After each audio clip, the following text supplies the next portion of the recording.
এই যে একটা সাধারণ পাটের ব্যাগ আমাদের সবারই খুব পরিচিত, দেখতে তো খুবই সাদামাটা, তাই না?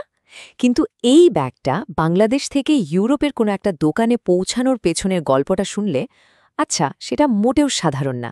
চলুন আজ আমরা সেই অবিশ্বাস্য যাত্রার ভেতরেই ডুব দেব, দেখব এর আড়ালে আন্তর্জাতিক বাণিজ্যের কত বড় এক জগৎ লুকিয়ে আছে।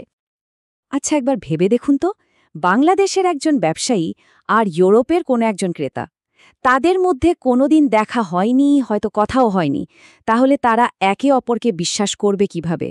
এটাই কিন্তু আন্তর্জাতিক বাণিজ্যের সবচেয়ে বড় ধাঁধা।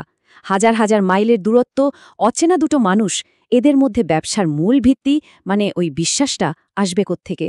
আর এই একটা প্রশ্নের মধ্যেই কিন্তু লুকিয়ে আছে পুরো ব্যাপারটার আসল জটিলতা। দেখুন, ভয়টা কিন্তু দুই দিক থেকেই। বাংলাদেশের যিনি রপ্তানিকারক, তার মাথায় ঘুরছে, আমি এত খেটে খুঁটে ব্যাগ বানালাম, জাহাজেও তুলে দিলাম, কিন্তু টাকাটা যদি না পাই, সব পরিশ্রম তো জলে যাবে। আবার ওদিকে ইউরোপের আমদানিকারক ভাবছেন, আমি তো টাকা পাঠিয়ে দিলাম, কিন্তু মাল যদি না আসে বা যা চেয়েছি তার বদলে যদি অন্য কিছু আসে, কি হবে তখন? এই যে দুই পক্ষের মধ্যে একটা অবিশ্বাস, একটা ভয় কাজ করছে, ঠিক এই কারণে এমন একটা ফুল প্রুফ সিস্টেম দরকার, যা দুজনেরই ভরসার জায়গা হবে। আর ঠিক এখানেই এন্ট্রি হয় লেটার অফ ক্রেডিট বা এলসির। ব্যাপারটা খুব সহজ। এখানে মানুষ মানুষকে বিশ্বাস করার বদলে বিশ্বাস করা হয় একটা সিস্টেমকে, একটা ব্যাংককে। মানে ব্যক্তিগত ভরসার জায়গাটা নিয়ে নেয় ব্যাংকের গ্যারান্টি। আমদানিকারকের ব্যাংক রপ্তানিকারককে সোজা বলে দেয়, দেখুন, আপনি চুক্তি মেনে ঠিকঠাক জিনিস পাঠান আর তার কাগজপত্র আমাদের দেখান। টাকার চিন্তা আপনার না, টাকা আমরা দেব।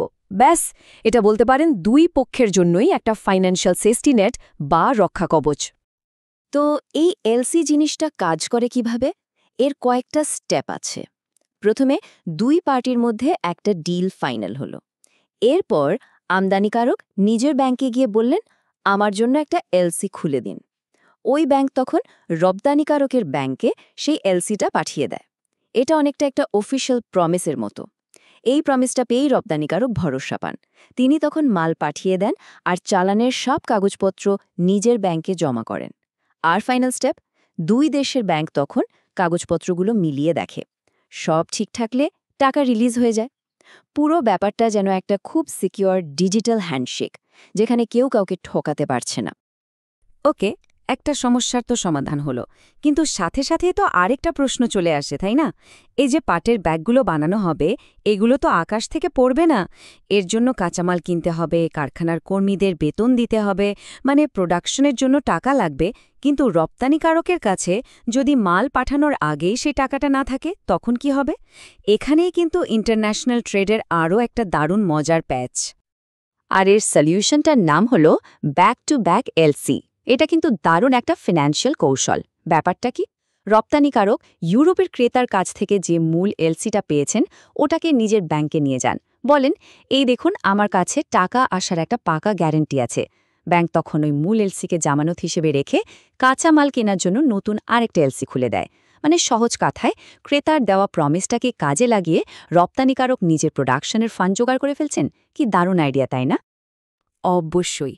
শুনতে যতটা সহজ লাগছে, বাস্তবে কাজটা কিন্তু ততটা সহজ না। এটা বেশ জটিল একটা প্রক্রিয়া। একটা ব্যাক টু ব্যাক এলসি খুলতে গেলেই ওরে বাবা, কি পরিমাণ কাগজের ধাক্কা সামলাতে হয়। এই যেমন দেখুন, মূল এলসি বা মাস্টার এলসি তো লাগবেই, তার সাথে লাগবে ইম্পোর্ট এক্সপোর্ট লাইসেন্স মানে আইআরসি, এআরসি, কাঁচামালের সাপ্লায়ারের কাছ থেকে আনা প্রোফর্মা ইনভয়েস, মালের ইন্স্যুরেন্স, এমনকি বন্ডেড ওয়্যারহাউসের লাইসেন্সও লাগে। আসলে আন্তর্জাতিক বাণিজ্য মানেই কিন্তু এই বিশাল কাগজের পাহাড় ডিঙানোর খেলা। বেশ, তাহলে টাকার জোগাড় হলো, ব্যাগও তৈরি হয়ে গেল, সব ঠিকঠাক? না, এখনও না। এবার আসছে ফাইনাল হার্ডল, বলা যেতে পারে সবচেয়ে বড় বাধাগুলোর একটা। আর সেটা হলো আন্তর্জাতিক নিয়মকানুনের জটিল এক গোলকধাঁধা। বিশেষ করে ইউরোপীয় ইউনিয়নের মতো একটা মার্কেটে যদি পণ্য পাঠাতে হয়, তাহলে এই নিয়মকানুনের জাল থেকে বের হওয়ার কোনো উপায় নেই। এই যেমন ইউরোপীয় কমিশনের এই কথাটা একবার দেখুন।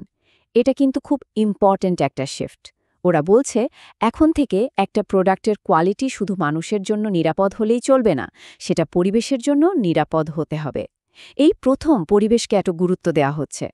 যেমন ধরুন মৌমাছির মতো পোকামাকড় যারা পরাগায়নে সাহায্য করে, তাদের বাঁচাতে কিছু কীটনাশকের ব্যবহার একদম কমিয়ে দেওয়া হয়েছে। এর মানে কি দাঁড়ালো? বাংলাদেশের ওই রপ্তানিকারককে এখন শুধু সুন্দর ব্যাগ বানালেই হবে না, তাকে এটাও প্রমাণ করতে হবে যে তার পুরো প্রোডাকশন প্রসেসটা পরিবেশ বান্ধব। ইউরোপীয় ইউনিয়নের এই নিয়মগুলো কিন্তু খুবই নির্দিষ্ট। যেমন ধরুন এই একটা রেগুলেশন 2023/334, এখানে ক্লোথিয়ানিডিন আর থায়ামিথোক্স্যামের মতো কিছু কীটনাশকের ওপর কড়া নিয়ম আনা হয়েছে। এর সামান্য একটুও যদি পণ্যে পাওয়া যায়, পুরো চালান আটকে যাবে। কিন্তু এখানেই শেষ না, এরপরেই আছে আরও একটা রেগুলেশন। এবং আরও একটা, এই তালিকা কিন্তু বাড়তেই থাকে, প্রতিনিয়ত নতুন নতুন নিয়ম যোগ হয়। আর এখানেই কি শেষ? না, এই যে কয়েকটা রেগুলেশন দেখলেন, এটা তো পুরো সিস্টেমের একটা ছোট্ট অংশ মাত্র। একজন ব্যবসায়ীকে সবসময় এই সব কিছুর সাথে নিজেকে আপ টু ডেট রাখতে হয়। ভাবা যায় ব্যাপারটা? তবে হ্যাঁ, একটা ভালো দিকও আছে। ইউরোপীয় ইউনিয়ন জানে যে এই পরিবর্তনগুলো বেশ কঠিন, তাই তারা মানিয়ে নেওয়ার জন্য সময় দেয়। যেমন এই যে নতুন পরিবেশগত নিয়মগুলোর কথা বললাম, এগুলো পুরোপুরি চালু হবে 2026 সাল থেকে।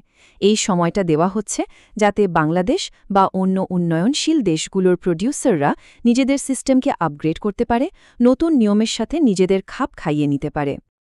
এবং এই সব কিছুর পরে, মানে আর্থিক চ্যালেঞ্জ, লজিস্টিক্সের ঝামেলা আর নিয়মকানুনের পাহাড় ডিঙ্গিয়ে অবশেষে আসে সেই মুহূর্তটা, পণ্য সময়মতো পৌঁছায়, সব কাগজপত্র ঠিকঠাক থাকে, ইইউ এর নিয়ম মানা হয়, ব্যাংক সব ভেরিফাই করে টাকাও দিয়ে দেয়, আর বাংলাদেশের কোনো একটা কারখানায় তৈরি হওয়া সাধারণ পাটের ব্যাগটা পৌঁছে যায় হয়তো প্যারিস বা বার্লিনের ঝলমলে কোনো দোকানে। তাহলে পুরো আলোচনা থেকে আমরা কি বুঝলাম? এই যে একটা সাধারণ পাটের ব্যাগের এত লম্বা যাত্রা, এটা আসলে একটা দারুণ রিস্ক ম্যানেজমেন্টের গল্প। এখানে ফিন্যান্সিয়াল রিস্ক আছে, লজিস্টিক্যাল বা পণ্য পরিবহনের রিস্ক আছে, আবার রেগুলেটরি বা নিয়ম কানুনের রিস্কও আছে। এই সব কিছুকে একসাথে ব্যালেন্স করে কিন্তু ব্যবসাটা হয়। আর এত সব জটিলতার কেন্দ্রে যে জিনিসটা, সেটা কি? একটা সাধারণ পাটের ব্যাগ, একদম 100% বায়োডিগ্রেডেবল, মানে মাটির সাথে মিশে যায়। এটা চাষ করতে খুব বেশি পানির দরকার হয় না, বৃষ্টির পানিতেই হয়ে যায়। আর প্লাস্টিকের যে কি দারুণ একটা বিকল্প, তা তো আমরা সবাই জানি। এই রকম একটা অসাধারণ পরিবেশবান্ধব জিনিসকে সারা বিশ্বে পৌঁছে দেওয়ার জন্যই কিন্তু এত সব আয়োজন। কিন্তু শেষে একটা প্রশ্ন মনে আসতেই পারে। আমরা সবাই চাই ভালো মানের পরিবেশ বান্ধব প্রোডাক্ট, এটা খুবই ভালো কথা। কিন্তু যখন গ্লোবাল স্ট্যান্ডার্ড বা পণ্যের মান এভাবে বাড়ানো হয়, তখন এই নতুন স্ট্যান্ডার্ডের সাথে মানিয়ে নেওয়ার যে বিশাল চাপ, এই যে এত জটিলতা, এই অগ্রগতির আসল ভারটা আসলে কে বহন করে? উন্নয়নশীল দেশের ওই ছোট ব্যবসায়ীটা, নাকি অন্য কেউ? এটা কিন্তু ভেবে দেখার মতো একটা প্রশ্ন।